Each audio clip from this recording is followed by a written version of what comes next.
अभी तक हम लोग सेंट्रॉयड पढ़े थे, ठीक है। अब हम पढ़ेंगे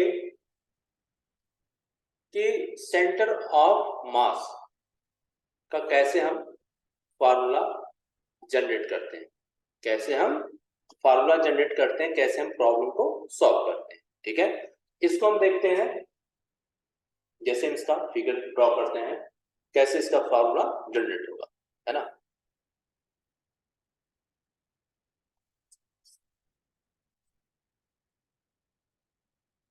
ये देखिए आपका एक्स एक्सिस और ये आपका वाई एक्सिस।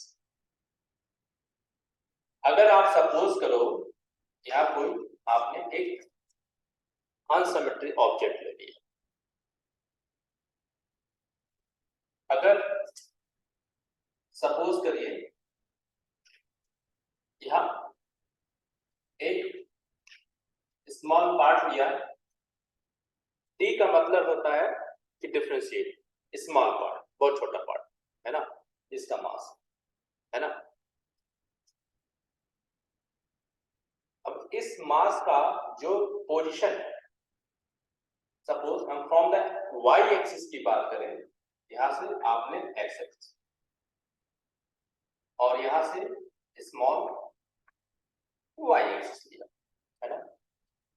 अगर इस ऑब्जेक्ट का टोटल मास आपका एम, टोटल मास एम है, और इसका अभी मैंने जस्ट बताया था जिस टाइप का शेप है, उस ज्योमेट्रिक ऑब्जेक्ट का टोटल मास उसके सेंटर पर है। हमने सपोज किया इसका ये सेंटर है, ठीक है, यहां आपका टोटल मास अप्लाई हो रहा है ना। तो यहां सेंटर से इस पोजीशन का कोऑर्डिनेट एक्सी ले लिया, क्या ले लिया, एक्सी कोऑर्डिनेट ले लिया, और यहां से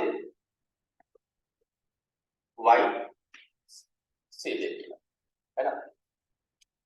अब हमें इसका सेंट्रॉयड का फार्मूला जनरेट करना है। कैसे जनरेट करेंगे हम, देखिए जब ये आप थोड़ा सा बेसिक इसको पढ़ने, छोटा सा बेसिक कंसेप्ट सीख लेते हैं, इंटीग्रेशन, क्योंकि हम यहाँ इंटीग्रेशन का यूज करना है। तो इंटीग्रेशन का सिंपली अगर हम समझें क्या करते हैं, हम स्मॉल पार्ट को इंटीग्रेट करके बड़ा बनाते हैं, राइट। जैसे एक छोटा सा बेसिक एग्जांपल है कि अगर हमने बोला ये डीएम आपका मास है, डीएम आपका मास है, अगर इस टोटल मास के इक्वल लाना है, टोटल मास के इक्वल लाना है, तो आप क्या करोगे, डीएम का इंटीग्रेट करोगे, क्या करोगे, डीएम का इंटीग्रेट करोगे और टोटल मास के इक्वल हो जाएगा, तो ये आपका टोटल मास होगा। अगर सपोज एक और एग्जांपल लेते हैं, जैसे आपने डी ए लिया, है ना, तो डी ए का मतलब स्मॉल एरिया, स्मॉल एरिया, अगर इसको टोटल एरिया में बताना, क्या बताना है, टोटल एरिया में, तो आप यहां इंटीग्रेट किया, ये इसके इक्वल हो जाएगा, ठीक है। इसी तरह अगर हम बात करें कोई भी चीज, कोई भी फार्मूला जनरेट कर रहे हैं, इंडिविजुअल ले रहे हैं, तो उसको टोटल फॉर्म में दिखाना है, तो इंटीग्रेट लगा दो तो टोटल को बैलेंस कर जाएगा। देखिए छोटा सा एक फंडा और सीखते हैं इसको यूज करने से पहले।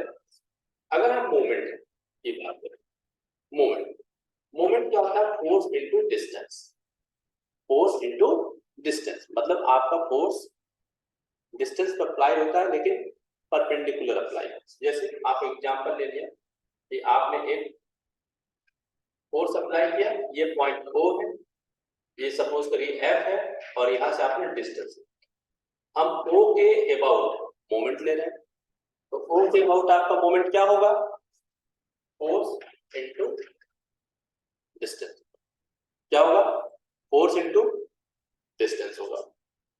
इसका यूनिट क्या होता है, न्यूटन और मीटर, और फोर्स हमेशा डिस्टेंस के परपेंडिकुलर है, राइट। अगर मैं बात करूं कि इस डीएम मास का, इस डीएम मास का इंडिविजुअल डीएम अगर हम बात करें वाई एक्सिस के अबाउट मूवमेंट करें, क्योंकि आपका एक्सिस क्या है, ये वाई है और ये डीएम है, यहां से डिस्टेंस एक्स हो गया। तो सपोज करिए डीएम मतलब आपका, सपोज करिए कि ऐसे ऑब्जेक्ट, इधर आपका मास लग रहा है और यहां से डिस्टेंस ऐसे आपका रोटेट करेगा वाई एक्सिस के ऊपर, है ना। तो लेकिन ये क्या है, इंडिविजुअल है। अब होल ऑब्जेक्ट को रोटेट कराना है किसके अबाउट, वाई एक्सिस, ये मानिए वाई एक्सिस इसके अबाउट ऐसे, ठीक।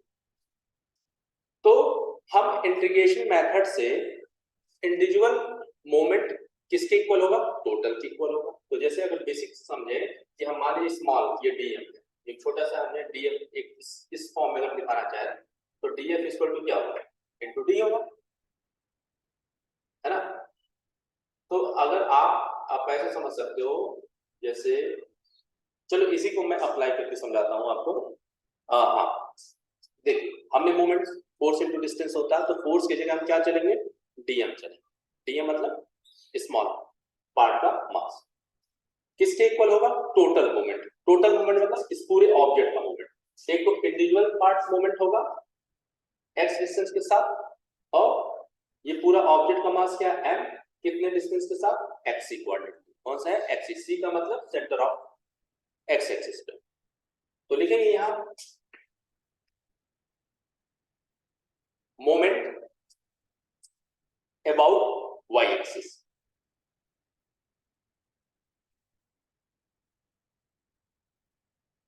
Moment about Y axis. अब देखिए वाई एक्सिस के अबाउट लेना है, तो देखिए पूरे ऑब्जेक्ट का मोमेंट क्या है, मास m है, मास m है, और इस y एक्सिस के रिस्पेक्ट कितना डिस्टेंस है, xc। यहां क्या हो जाएगा, xc हो जाएगा। फिर इक्वल इंडिविजुअल पार्ट का मास क्या है, m, सॉरी dm, और डिस्टेंस क्या लेंगे, स्मॉल x, है ना। बट ये दोनों आपस में इक्वल नहीं हो सकते क्योंकि टोटल है, और ये टोटल x एक्सिस का कोऑर्डिनेट है, और x और dm क्या है, स्मॉल पार्ट के लिए है।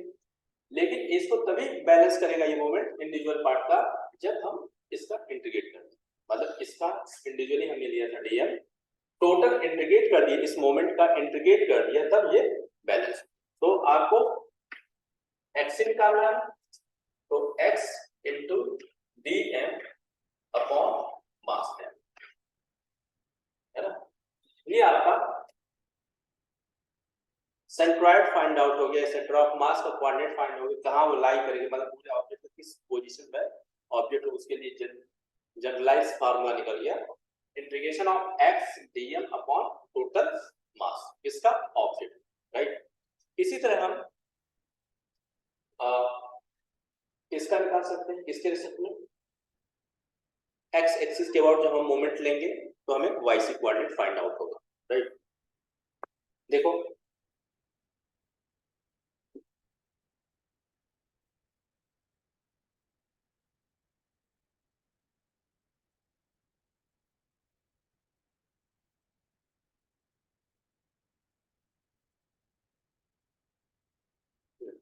मोमेंट अबाउट x एक्सिस, किसके अबाउट हम ले रहे हैं मोमेंट, x एक्सिस के अबाउट ले रहे हैं, ठीक है।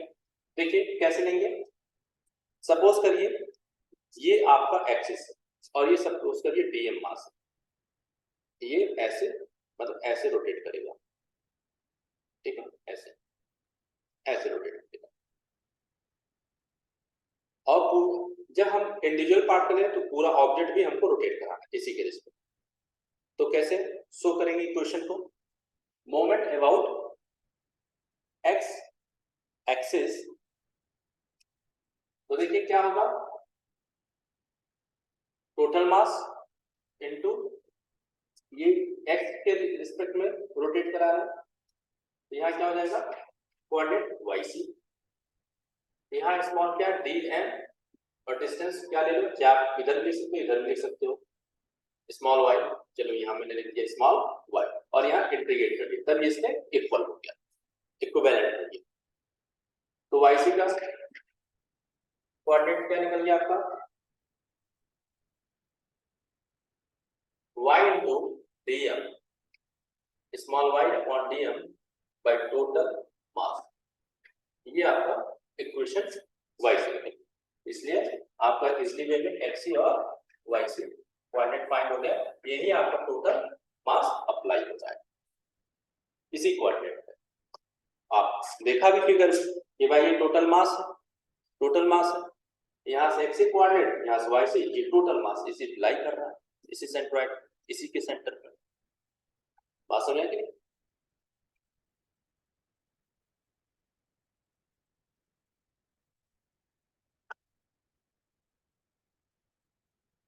ठीक है, तो इतना हम लोग समझ लिए।